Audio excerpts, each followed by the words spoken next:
Régulièrement, je propose le cododo comme une solution pour faciliter ses nuits. Alors, vu l'état de mes cernes, Aujourd'hui, du coup, j'ai envie de te parler de l'envers du décor du cododo. Le cododo de la vie réelle, le cododo non idéalisé, bref, 7 inconvénients à pratiquer le cododo.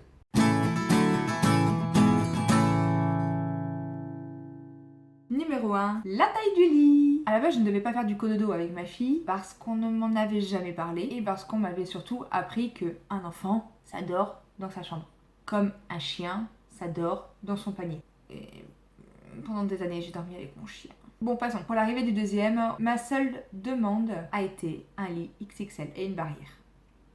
Et le pire, c'est que même quand tu as un grand lit, tu n'as quand même pas de place. Entre ton bébé de 4 mois qui se prend pour Jésus, ta fille qui a décidé de ne pas vouloir aller en dessous des couvertures parce qu'elle avait trop chaud. Donc toi, tu as froid parce qu'elle a bougé la couverture que tu avais dans le dos. Donc tu échanges de place avec ton petit en espérant que sa sœur ne l'écrase pas. Et tu te retrouves la tête dans la barrière. Problème numéro 2, l'endormissement de plusieurs enfants. Alors effectivement, quand tu as qu'un enfant, c'est simple. Tu as juste à l'endormir. Simple.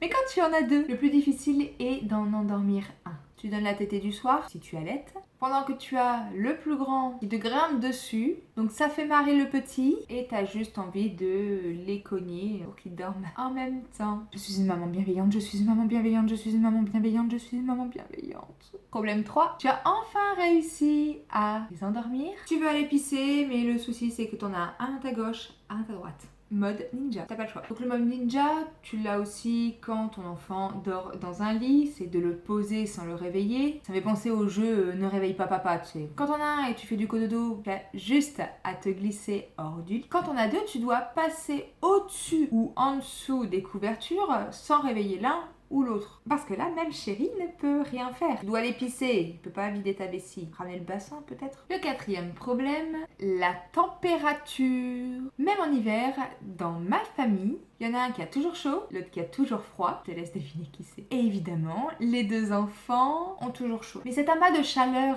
ça fait transpirer. Je n'aime pas dormir dans l'humidité. En parlant d'humidité, problème numéro 5, si tu allais et que tu fuis pendant la nuit, tu ne peux pas changer les draps. Bon, la technique, c'est d'avoir une serviette, ou deux, ou trois, ou de changer de lit, parce que tu as forcément un lit ou un canapé quelque part dans la maison. Et bien sûr, faire glisser les serviettes sans réveiller ton petit. Genre à 2h du mat', t'as que ça à faire, quoi. En parlant de changer, problème numéro 6, même si tu as la flemme et que tu n'as pas envie de sortir de ton lit parce qu'il caille, tout simplement, si tu dois changer ton enfant, surtout un garçon, ne le change pas dans le lit. Ça va, j'avais changé au-dessus de la couette. Il y a juste eu à réveiller tout le monde pour changer de couette. Non, pas de housse de couette, de couette. Donc la couette qui n'a pas servi, donc quand tu la mets sur toi, tu as froid. Voilà quoi. Et le dernier inconvénient, d'ailleurs c'est le sujet dont tout le monde parle quand on parle de cododo ou de pas cododo, le sexe. Sans mauvais jeu de mots, je vais la faire rapide. Nous dormons en cododo avec notre fille. Notre fille a un petit frère et je vais peut-être t'apprendre quelque chose. Tu peux le faire dans notre pièce. Par contre, aux parents qui choisissent le non cododo pour des raisons d'intimité et de relations sexuelles, je voulais juste savoir,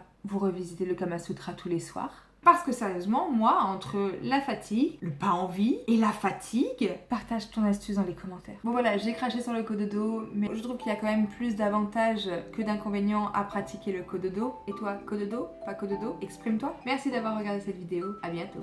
Ciao!